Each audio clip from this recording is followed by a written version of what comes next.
Okay, so I got cut off.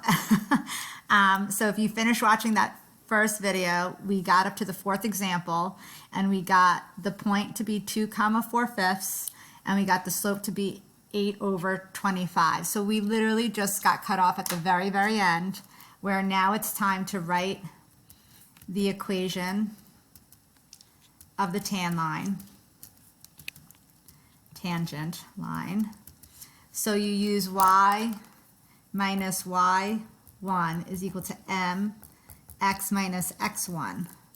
And remember, we're just going to sub in what we calculated for the point and the slope. So my very last step is to say y minus 4/5 is equal to 8/25 x minus 2. And that's my answer. And guys, just so you visually understand, I just found the equation of the tangent line at when x is 2. So this tangent line right here is this equation, okay?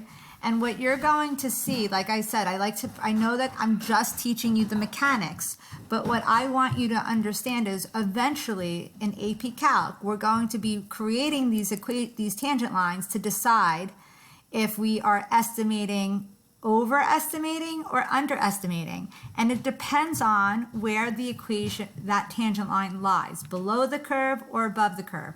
This is an example of an underestimate situation if I was to use this equation to estimate the rate of change.